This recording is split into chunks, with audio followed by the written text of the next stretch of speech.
ఎలా ఉంది లోపల ఫీలింగ్? అన్నీ ఉన్నాయి. లైఫ్లో ఫస్ట్ టైం ఒక పెద్ద స్టార్ని మీట్ అవుతున్నా.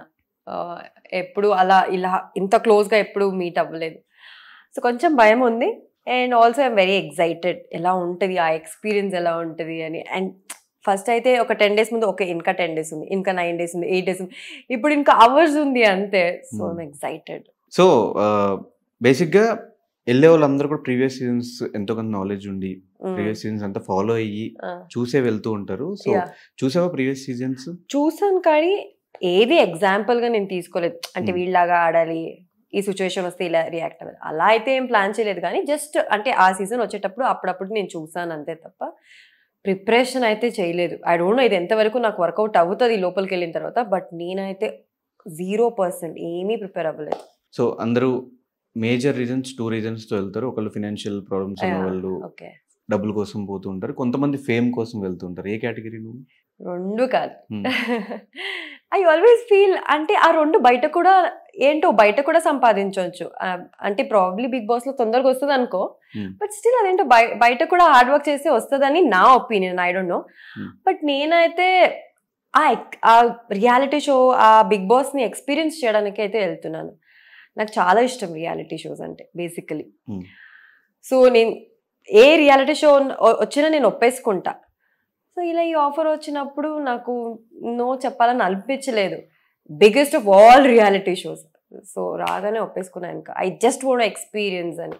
నాకు తెలిసిన Yashmi sweet, cute, kind hearted, ఎవరిని హర్ట్ చేయదు, ఇవి నాకు తెలుసు. ఈ మెంటాలిటీతో లోపల ఎన్ని వీక్స్ సర్వైవ్ అవుతావు అనుకుంటున్నాను? నువ్వు చెప్తున్నప్పుడు అవునా ఇవన్నీ నేనేనా అని అనుకుంటున్నాను. But I don't no. Kind hearted ఇవన్నీ ఎప్పుడు ఎక్స్పీరియన్స్ అయింది నీకు? కొంతమంది cute, okay. I don't no. Yeah బేసికల్గా కాదు అంటే ఎవరిని హర్ట్ చేయను. యా ఇంటెన్షనలీ నేను ఎవరిని హర్ట్ చేయను. బట్ ఐ డోంట్ నో, నాకు తెలియకుండా నా మాటల వల్ల ఎవరికైనా హర్ట్ అయితే అవన్నీ నాకు తెలీదు. I'm not prepared.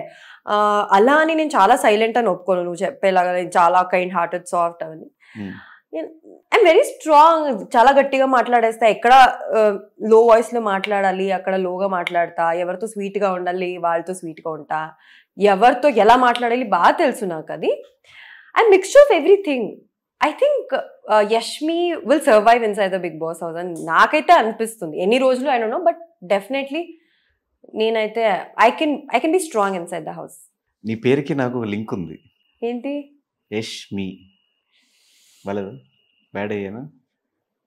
బాగుంది. బాగుందా? ఓకే.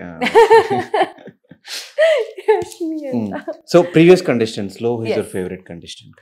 సో మా ఇద్దరికి మ్యూచువల్ ఫ్రెండ్ సత్య కాబట్టి yeah Satya. Satya is your favourite. ఏమైనా లేదు సజెషన్స్ అలాంటివి ఉన్న? కాలేజ్ లేదు కదా నువ్వు అసలు. సజెషన్ నా తనకి ఇంకా రేపు వెళ్తున్నానంటే 1 day బిఫోర్ కాల్ చేశారు. అంటే వేరే వాళ్ళు అందరూ చెప్పారు తనకి. నేను ఎందుకు కాల్ చేయలేదంటే ఫస్ట్ ఆఫ్ ఆల్ నేను తనకు సర్ప్రైజ్ ఇద్దాం అనుకున్నా, కానీ అది నోవేర్ సర్ప్రైజ్ అవ్వలేదు. తనకి తిట్టింది ఇన్ఫాక్ట్, అరే నువ్వు ఇప్పుడు కాల్ చేసి చెప్తున్నావు, నాకు తెలుసు నువ్వు లోపలికి వెళ్తున్నావు అని. తనని కన్సోల్ చేసి కొంచెం నైస్ చేసి లేదురా నీకు సర్ప్రైజ్ ఇద్దాం అనుకున్నా కానీ వర్కౌట్ అవ్వలేదు అలా కన్విన్స్ చేశాను. బట్ యా లాస్ట్ మినిట్లో తనకు కాల్ చేసి చెప్పాను. కానీ ఎక్కువ ఇంటర్వ్యూస్ ఎక్కువ ఇవ్వలేదు. యూట్యూబ్ లో చూస్తే 1 or 2 ఇంటర్వ్యూస్ నాకు ఒకటే కనిపించింది. ఇంకో సెకండ్ ఇంటర్వ్యూ ఎక్కడ తెలియదు. నువ్వు చెప్పిందట కనిపించవు.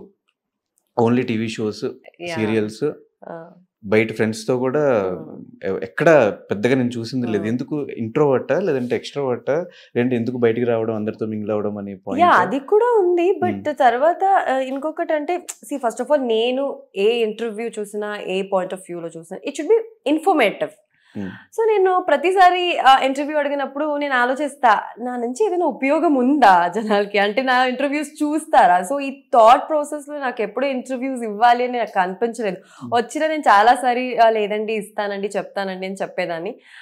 బట్ ఇప్పుడు నాకు వేరే ఆపర్చునిటీ లేదు, ఇవ్వాలి, నా గురించి తెలుసుకోవాలి జనాలు అని. ఇప్పుడు I come out of it అంతే, ఇవ్వాలి అని అనుకుంటున్నాను. So introvert extrovert? అంబివర్ట్. అలా అండ్ నా మూడ్ బట్టి. అంటే ఒక్కొక్కసారి నాకు చాలా ఇంట్లోనే ఉండాలి, ఎవ్వరు వద్దనిపిస్తుంది. సో ఒకరోజు అలా అనిపిస్తే ఇంకో రోజు డెడ్ ఆపోజిట్, అందరితో మింగల్ అవుతా, అందరితో బయటకు వెళ్తాను. నెక్స్ట్ నా ఫ్రెండ్స్ అందరు ఎవరెవరు ఉన్నారు అందరికి కాల్ చేసి let's go out, let's have fun అని. So I would say ambivert. Even friend circle కూడా చిన్నదే అనుకుంటా కదా. యా చాలా చిన్నది. I'm very happy with my friend circle. అంటే ఎక్కువ మంది ఫ్రెండ్స్ చేసుకుంటే ఏమైపోతుంది, అందరికి టైం ఇవ్వలేము మేము ఉన్న ఇండస్ట్రీలో obviously. So I don't want to be like that. Friendship అంటే అది ఉండాలి, ఆ కేర్, లవ్, ఆ జెన్యూనిటీ, ఆ టైం ఇవ్వాలి. I feel that's friendship. So అందుకే నాది సర్కిల్ చాలా చిన్నది. మా ఎవరికి తెలియని యష్మి ఏంటి అసలు, ఏంటి ఎక్కడ స్టార్ట్ అయింది ఆ జర్నీ యష్మిది?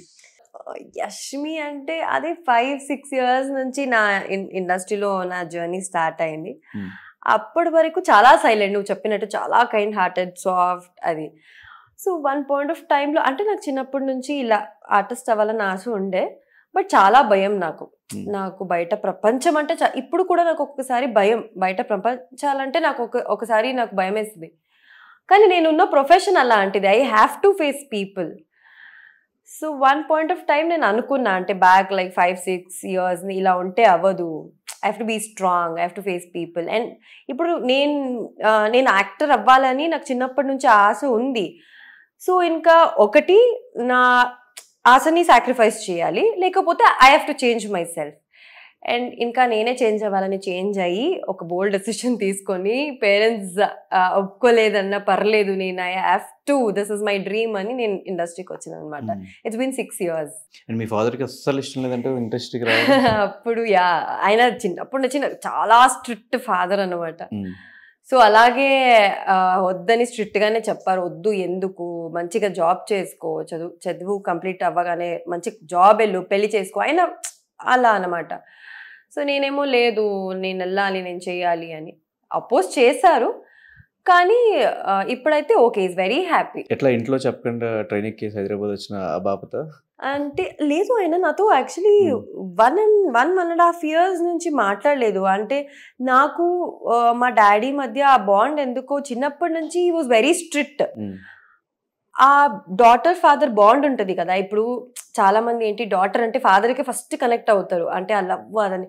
ఎందుకు మా ఇద్దరి మధ్య కనెక్షన్ రాలేదు, ప్రాబ్లీ వాజ్ వెరీ స్ట్రిక్ట్. దానికో ఏంటో నాకు మా డాడీకి ఫర్ ఎగ్జాంపుల్, డాడీ నాకు ఒక పెన్ కావాలి రేపు స్కూల్కి, రేపు ఒక బుక్ కావాలి అని అడగడానికి కూడా నేను చాలా భయపడేదాన్ని.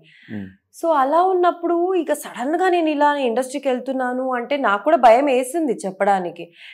అండ్ ఆయన కూడా ఇంకా మానేశారు నాతో మాట్లాడు, ఇంకా వద్దు నువ్వు ఏదైనా చేసుకో అని. ప్రాబబ్లీ ఆయనకి ఏంటి ఇప్పుడు తన ఇండస్ట్రీకి వెళ్తుంది అంటే, నీకే తెలుసు బయట ప్రపంచంలో ఇండస్ట్రీ అంటే భయపడతారు, అయ్యో ఆ ఇండస్ట్రీ నా వద్దు అని. సో మా డాడీ కూడా అలా అనుకున్నారు. వన్స్ నేను ఎప్పుడు ఇండస్ట్రీకి వచ్చానో, నన్ను చూసారో ఇలా అంటే ఎంత కాన్ఫిడెంట్గా వర్క్ చేసి ప్రతి ఒక్క ప్రాజెక్టులు మంచి పేరుతో బయటకి రావడం, ఇవన్నీ చూసిన తర్వాత he's very happy. So end of the day it's not about the industry, అదే అర్థం చేసుకున్నారు అంతే ఆయన. It's about the choices what we do, what we make. So ఈ 1.5 year ఆయన మాట్లాడినప్పుడు ఎలా ఉండేది అది, ఇంట్లో ఒప్పుకోలేదు, ఆ జర్నీ అంతా 1.5 year జర్నీ ఎలా ఉంది? అంటే చాలా బాధేసింది, చాలా ఏడ్చేదాన్ని. నాకు మా డాడీ అంటే చాలా ఇష్టం. నా friends college friends, school friends, they were all attach to their dads only అన్నమాట. దే వర్ వెరీ ఫ్రెండ్లీ, అన్నీ షేర్ చేసుకునేవాళ్ళు. అవన్నీ చూసేటప్పుడు నాకు బాధ ఇచ్చే, మా డాడీ కూడా ఎంత ఫ్రెండ్లీగా ఉంటే ఎంత బాగుండేది. ఇప్పుడు షూటింగ్ అంత హెక్టిక్ షూట్ అన్ని చేసుకొని వచ్చి ఐ యూస్ టు ఫీల్, అంటే అవన్నీ షేర్ చేసుకోవాలి మా డాడీతో. ఇప్పుడు ఏదైనా సెట్లో ఎవరైనా పొగుడుంటాడు అనుకో, అది వెళ్ళి మా డాడీకి చెప్పుకోవాలి అని అనిపించేది. కానీ he was not at all talking to me అప్పుడు. సరే ఇంకా నేను అప్పుడే అనుకున్నా, లేదు ఒక్కరోజు ఆయన చేంజ్ అవుతారు, I just wait for that day. నిజంగా నేను అనుకున్నా, బట్ నిజంగా చేంజ్ అయ్యారు. ఇప్పుడు అప్పుడున్న daddy complete opposite.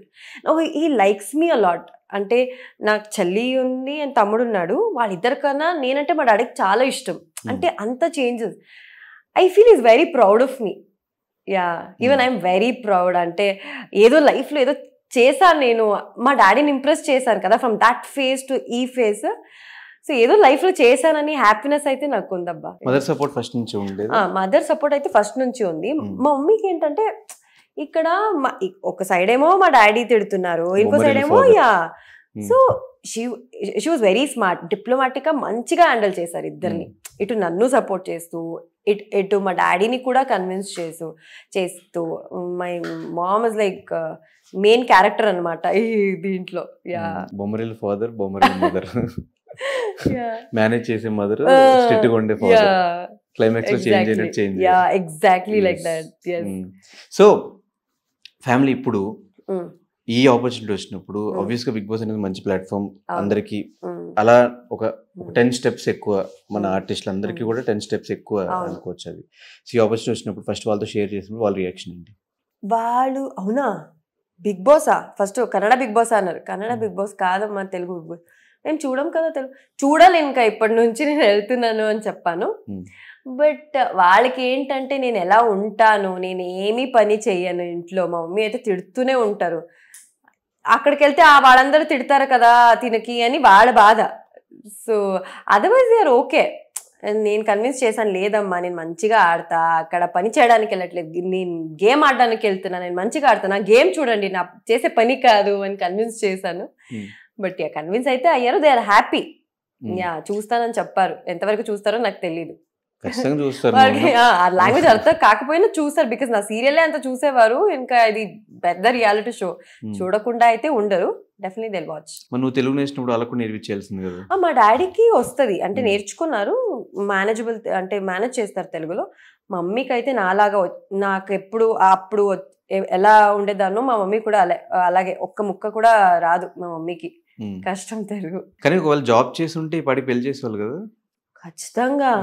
Oh my God, నేను సెకండ్ ప్యూ నేను ఫెయిల్. నేను యాక్చువల్లీ అప్పుడే మా మమ్మీ ఇంక వద్దమ్మా, నువ్వు చదువు వద్దు, ఏమొద్దు, చక్కగా పెళ్లి చేసుకో అని స్ట్రిక్ట్ గా చెప్పేశారు. ఇంకొద్దు, నువ్వు చదువు, వేస్ట్, నీకు డబ్బులు ఖర్చు పెట్టడం అని.